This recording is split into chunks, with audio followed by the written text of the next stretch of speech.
All right, we are live.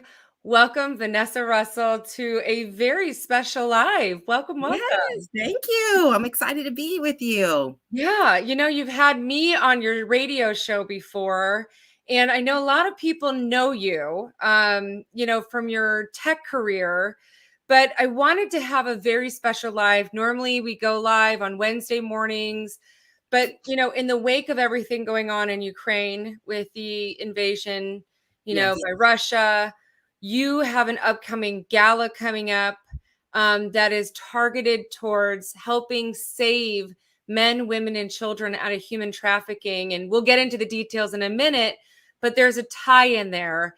And anytime my worlds can collide and we get to help multiple people around the world, it calls for a special live. So thank you for making this work. Thank you for those joining. We had a rush of people saying, how can I support? What can I do?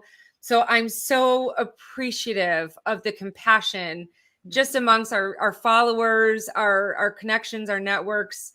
So for those who don't know you, I would be shocked if you don't, but for those who don't know you, tell us a little bit about Vanessa, and then I want to get into Love Never Fails. Yeah, absolutely. So thank you again, Sabrina. You've been such an amazing support, not only to me and to Love Never Fails, but just the bringing visibility to what's happening in the Ukraine right now is so important. And you were one of the first people to step out and do that. And I just want to thank you. I want to just say too, before I introduce myself, I just feel like this is big on my heart, is just say I'm praying for the people in Russia that are not in agreement with this, and also with those people in the Ukraine that are having to leave their families right now.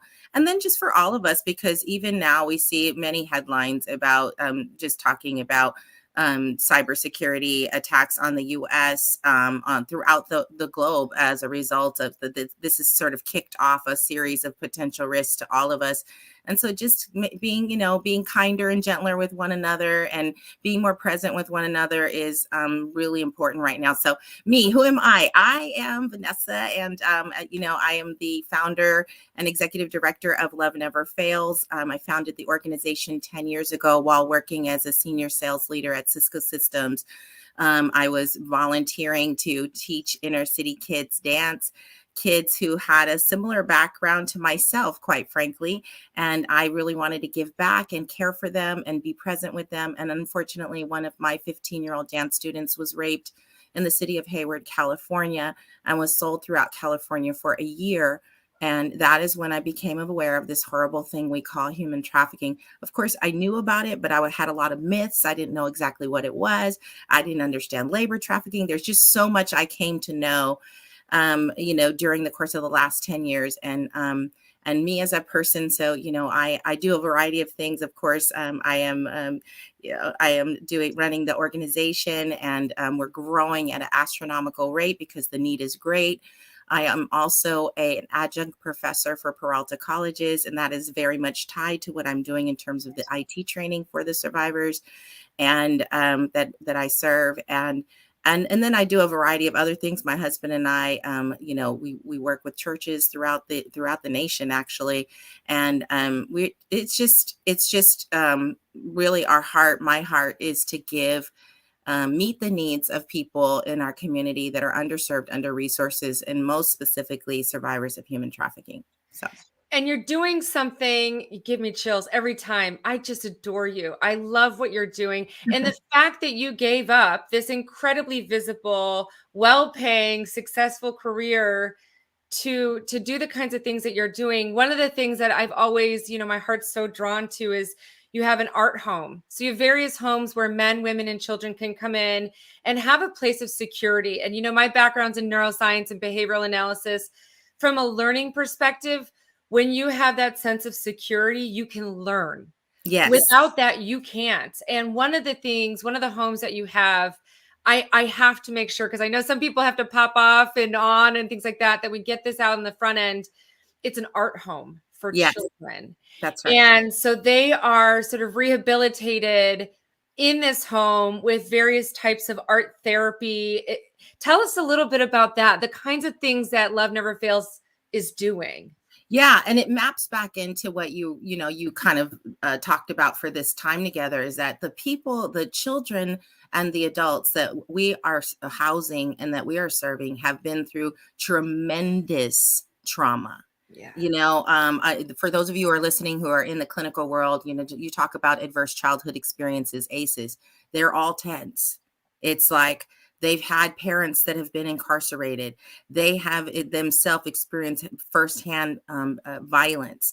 Their parents have experienced violence. They've lived in poverty. They've been molested. They've been homeless.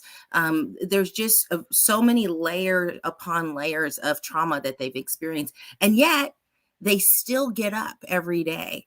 They get up every day, and most of the folks that I'm working with a smile, bringing the best part of themselves into the day and saying, how can I serve others? Even, I mean, can you imagine that? How can I serve others?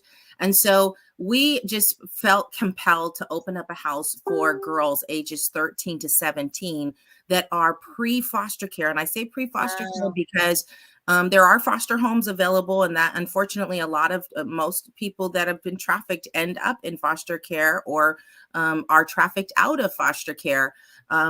We felt adamantly that for the first incident of trafficking that occurs, we need to have a home that people can go right after their first incident, where parents can get the support that they need to parent a traumatized child, and where children can use art as a mechanism for reaching into those places in their brain, right, their neural pathways, and starting to clear away those traumas that can hinder you for a lifetime if they're not addressed. If we don't have vehicles for people to do a beautiful art piece that releases that trauma and brings the body in alignment with the mind to say, I'm safe now. If we don't do that kind of trauma work with people and using art as a modality to do that, they will be locked up in their mind, in their body.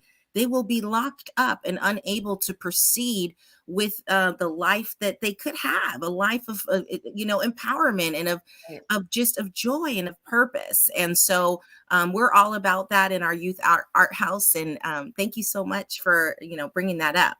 I think it's so beautiful and it's so powerful. You talk about neural pathways, and my little behavioral heart goes crazy because you physically create. I don't think a lot of people know this, but the way No. you create a habit is these little neural pathways. And the more you do something, it literally creates this like little highway in your brain, and your synapses keep connecting. And until you change those pathways, your brain will always make those connections. And the more you do it, the harder it is to change it. So you're not just changing lives, which in and of itself is massive. You're literally changing legacies Yes. because you're changing the way the brain functions across generations. Yes. Oh, And now so good. oh, go ahead. No, I want to hear. No, so good. I mean, that's my heart's desire. It's a long-term game. Some of the things that we're doing, people might say, why are you spending so much time with that person? You're not going to see, all of the outcomes that you're looking for. Maybe they're Right. not going to be able to cure world hunger. You know Right. what? Well, first of all, I believe in the intrinsic value of people. And so I'm going to do that every time, even if there's not the return on investment that people think I should get. But secondly, if I deposit just a little change in somebody's life, like you said, I can now affect hopefully their child and their child's child. And we can make sure that their children come into this life knowing that they can do things differently and that there are other alternatives for them. And of course, not everything has to do with our own behavior. Some of it is societal in the way that we respond to people as well. Yeah. And I'm so glad. What a perfect segue. You said it just like I wrote it. No, I'm kidding. One of the things that I want to talk about, and that we promised the audience today, was we would talk about what is Ukraine, human trafficking survivors, and cybersecurity. What does that have to do with each other? And Yeah. you were highlighted in this brilliant article by Psychology Today, and I'll link it in the comments below. Tell us a little bit about what does this have to do with each other? They seem so disconnected. Yeah, so so one of the things that happened as I started opening houses for survivors is I started to notice that they had these inherent gifts and talents that had were not tapped into, and that they themselves obviously did not know that they were so gifted, and other people had spoken so many negative words over them that they were losers, they weren't smart, they weren't ever going to amount to anything. And as I started to like break that away, or we, not I, but just having the conversation, I started to see, no, are you kidding me? Do you not see how brilliant you are? Do you not see that you do this and do that and you organize your life? And a lot of what I began to realize, that a lot of the things that you experience when you're in the life of human trafficking are portable skills that make you very dangerous, quite frankly, in the technology world, and in particular in cybersecurity. So imagine a life where you're standing on a street corner and someone pulls out in a car, and they're looking at you and telling you to come in so they can purchase you. And you have to make a 2-second assessment as to whether this person is going to kill me. Is this person going to beat me, rob me? What is this person's intentions? You have to have a pretty good sense of assessing people in order to make that determination. You have to also navigate. Once you get into their car, you have to think about, what's my escape route going to be? If they begin to behave strangely, how am I going to get out of here? Am I going to run to the right or to the left? All of these things that you have to do. Then you come back and maybe you're being exploited. You're being handled by somebody an exploiter that is violent, an exploiter that is, you don't know what their next move is. And these sound horrible, guys. These scenarios sound terrible. But I want to just talk about the resilient nature of these individuals, because they're living through, these things that we see with the mass exodus that's happening in the Ukraine. Many of them have experienced that. They've experienced immediate homelessness. Families that have, maybe parents have died, or houses have burned down, or different traumas have occurred, and boom, now somebody, there's an image that just punches you in the gut, where you see foster children. They have all of their belongings, and often many of them have been trafficked. All of their belongings are in a garbage bag.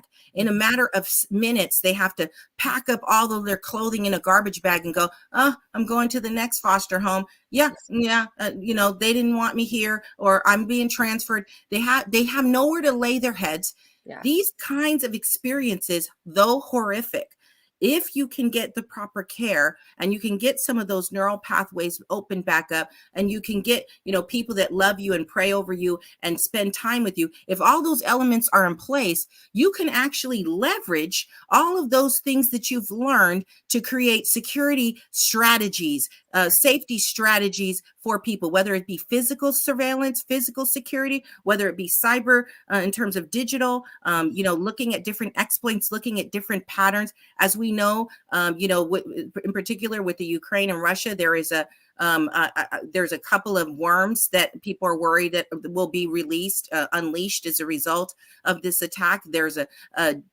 denial of service, a DDoS attack that has been issued on a couple, bank records being snatched, and hospital records being displaced. These kinds of attacks, having someone trained that knows how to stay calm in a difficult situation, knows how to respond, knows how to, and dare I say, survive on little to no food, little to no sleep. The resilience that is in someone who has been traumatized as a survivor of human trafficking it's undervalued, and it's not really understood. And it's a gem that can be used. And I'm not saying, take a traumatized person and just throw them into it. No, restore a traumatized person and say, you know what, everything bad that's happened to you, I'm going to use it for justice. Yeah. Everything that has gone wrong in your life, I'm going to use it to get other people free. And you tell me, if you tell a survivor that, you will see someone work harder than anybody that you have ever seen in your life. There's that sense of loyalty, right? There's that sense to you, what you said, resilience. And what I love about what you're doing, there are many organizations that you partner with, and we partner together. In fact, we're working on a multi-year contract with the UC school lines out in California to deliver tons and tons of training and placements of these, underserved but well capable humans. Yeah. And one of the things that you've already established and is so incredibly powerful, and quick spoiler alert, I'm going to do some serious bragging for you here and some serious name dropping because it's massive what you're doing. You are working with some of the largest technology organizations in the world to place these people. And Mm-hmm. I remember talking to one person in particular who was an intern, and we were talking about, sort of preparing what that might look like and a salary and all those kinds of things. And he said, God, I really can't wait for the day that I could make, $40,000 a year. And I'm like, Yeah. $40,000 a year? Yeah. Pump that up, buddy. And Right. just his eyes on the camera, Yeah. he's a single dad. He's a recovering, addict and human traffic survivor. These were visions. These were dreams that he didn't even have for his own son. Oh, And now are so realized. And real. so you're partnering with Google. I know Cisco just did a massive fundraiser, and Julia Chen's been super helpful with Yeah. that. Bill Yeah. Hedgel's been great, and Jason Yes. Gallo. Oh, yeah. Google side, I'm totally going to plug Narav Thank you. because Thank you, he's been everybody. unbelievable. Tell Yes. us a little bit about, because this is the part I get a lot of questions about. What can we do? You've got a gala coming up. You've got a bunch of executives that watch these lives. If they want to get involved at various levels, whatever that give looks like, what Yes. can people do? Yes. Well, of course, if you want to, provide some assistance financially, we'd love that, right? And you can do that by going to our website, loveneverfailsus.com/donate. You can do it through if you're a corporation that does matching, that's even better. I know that a lot of corporations do that, so we'd love that.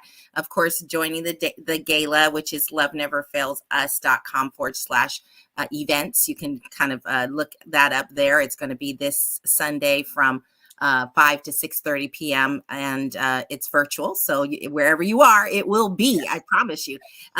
So those are some ways, financial support. The other ways that you can support us are we really need to place our IT Academy students. And so if you have, if you want to work on a strategy, I really would like to. One of the things that I get is people saying, well, I might be able to get them in here, maybe onesie, twosie. I'm looking for a table with somebody who wants to have a strategic conversation about a large paid apprenticeship program, about a strategy that will get underserved, under-resourced community members placed in entry-level jobs in IT. Customer service is one of our pathways. Sales is one of our pathways. People are becoming certified as Agile Scrum Masters in the project management arena. Play out to Shannon. Yes. Hey, Shannon.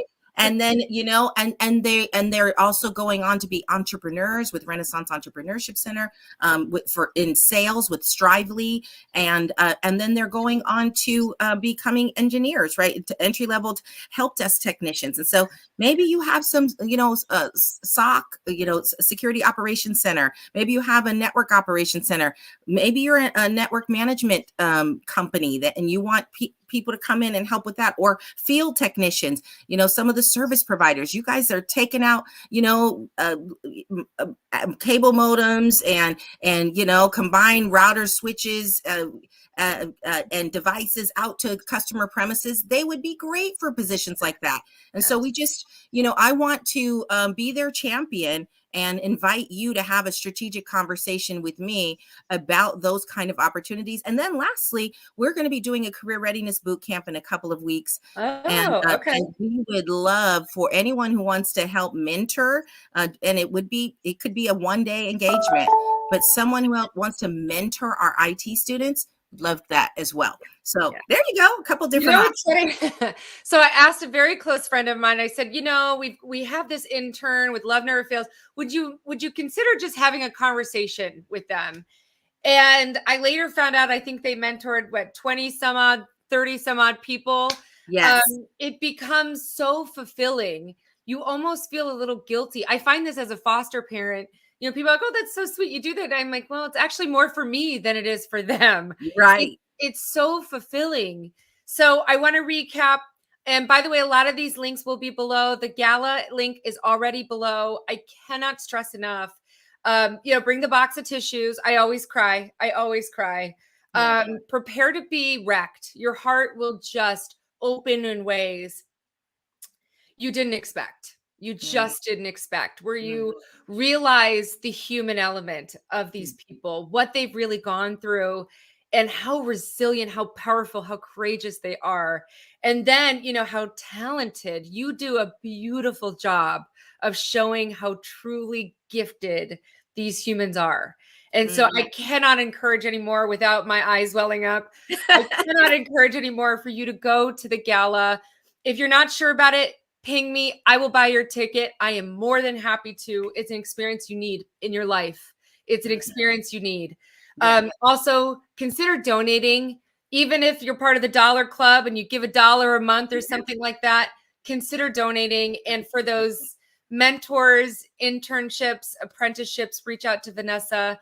Vanessa, I know we're just up on the clock. Yeah. Anything else that people should know? How can they reach out to you? How can they find you?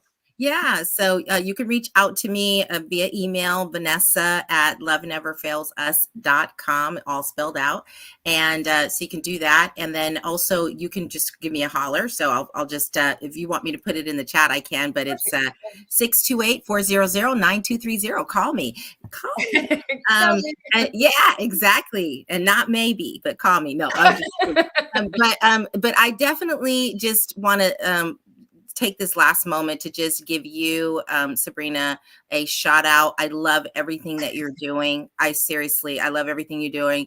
The hosting, the empowerment of women of color, the raising the kind of the bar in terms of teaching us how to do a little of that self promotion, if you will, that Subtle brag. Yeah. subtle brag. Yeah. So I definitely appreciate everything that you've been investing in women and in community. And so I just want to thank you for that.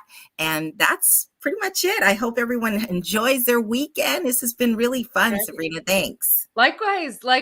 And stay on top of what Vanessa's doing. She's changing lives. So, Vanessa, thank you for the partnership. Thank you for the courage and for being the voice of those who are muted. I appreciate you. For all of those watching live and the recording, thank you. I will see you Sunday at the gala. Yay. All right. Bye. Bye.